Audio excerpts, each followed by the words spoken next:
What's up, Valley fans? Welcome to today's episode of the Valley Cactus Friend.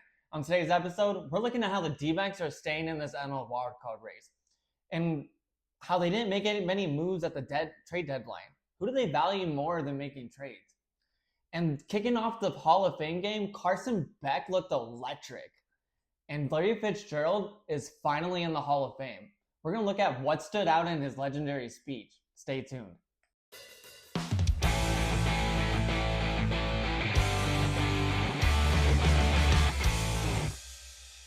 Go D-backs. So we're still in this NL wildcard race.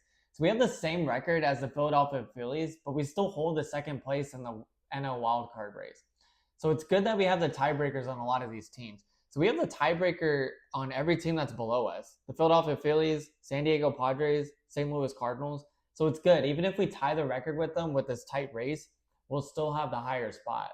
So it's a good thing we've been winning our games with them. Which, with that being said, since we're in the wild card race, we wanted us to be more buyers. All we got was Lars Nootbaar from the St. Louis Cardinals, which the D-backs got what they wanted. They wanted a left-hand batter, someone that has good discipline at the base. He has a 13% walk rate. That's a lot of discipline at the plate. And a high on-base percentage. So we got the batter they wanted. And they wanted someone that wasn't a rental without giving up a high prospect. We'll have them through the 27th season. So they got what they wanted. But us fans, we wanted a pitcher. We wanted a starting pitcher. But we were linked to Casey Miz and Freddie Peralta, and it never happened. But it only happened because of one reason. The D-backs value Ryan Waldschmidt, our rookie, which he has been playing really well. So Ryan Waldschmidt has a 7% chase rate and 13 doubles, and he's always in clutch. And he has some good defensive plays. We should add another L and call him Waldschmidt. Take a look at these highlights right here with these defensive highlights. He's killing it. Take him away. That was a heck of a play. This is smoked to center. Ryan Waldschmidt going to give it a look near the wall. And he's got it. The judge done there. High fly ball deep center field. Waldschmidt going back, still going back. Makes another terrific catch in center field. Oh, Ryan Waldschmidt just keeping the Diamondbacks in this. As you can see, Waldschmidt's more than just a bat. He came in clutch with some defensive play this past week, slamming into the wall and making sure to secure that catch. And he came in clutch last night. Chase Field erupted after the walk-off home run to secure the win against the LA Dodgers. It was unbelievable. Take a look at the highlight. Tying run at first, 1 out, 9th inning. Swung on, this is hit well. Deep left center field. It's on its way. It's gone. Holy Waldschmidt. What a ball game. Woo. The second career home run for Ryan Waldschmidt is the walk-off winner. And the Diamondbacks, for the first time since 2018, have won 5 in a row against the Dodgers. As you can see, Waldschmidt came in clutch last night, and Chase Field erupted. We had double bubble all over the field and Gatorade. It was a walk-off win against LA of all teams, too. It was awesome. And the vibes were just going nuts. And I'm glad we kept Waldschmidt. I think he's going to be a great player in the long run. I'm glad we didn't trade him away for a pitcher. Plus, speaking of pitching, the cavalry's coming through.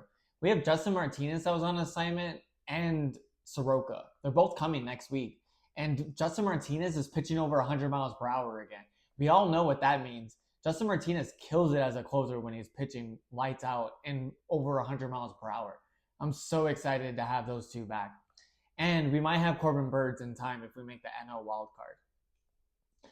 So let's go ahead and switch our gears from baseball and let's get over to the Hall of Fame game because Carson Beck looks electric, like I've said before. Let's take a look at those highlights.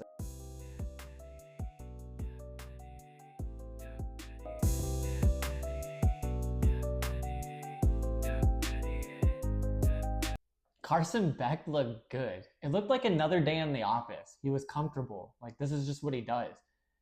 This is what it looks like when you spend 4 years in college. So Carson Beck completed 15 of 19 passes. The offense was just flowing. He was passing it deep too. And he had that perfectly placed goal line back shoulder fade, which looked like it was just perfectly dimed to him. It looked amazing. Speaking of Hall of Fame game though, Larry Fitzgerald. officially in the Hall of Fame. So this is amazing. I'm so stoked and excited and happy for Larry Fitzgerald. He had such a phenomenal career, and it couldn't have gone to a better dude. So I wanted to get into his speech. One thing that stood out in Larry Fitzgerald's speech was his advice to his sons. He told his sons to surround yourself with people that tell you what you need to hear and not what you want to hear. And those are the people that truly love you. Those type of people care about your self-growth and your integrity over the comfortness. Telling you what's going to make you comfortable. Telling you what's comfortable doesn't always help you evolve or grow as a person. So those type of people that tell you what you need to hear are the type of people that care enough to give you constructive criticism, and uncomfortable truths are important. You can't evolve as a person or reflect and change and get better if they're always telling you what you want to hear or validating something else or something that's not good. So it really goes to show what Larry Fitzgerald's all about. Personal growth and evolving and reflecting and becoming better. That's how he became the player and the person that he is. That's how he got in the Hall of Fame. So that part of the speech really took a hold on me. It took a hold of my heart for sure.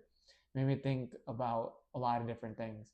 And that goes to show you how Larry Fitzgerald was. That's who he was as a player and a person. So let's go, Valley fans. That's it on today's episode of the Valley Cactus Rant. So thank you again for being a loyal Arizona sports fan, and stay cool somehow in this heat. And make sure, if you want more of this content and more Arizona sports content, make sure to subscribe to my channel, the Valley Cactus Rant. Thank you. Stay tuned for the next episode.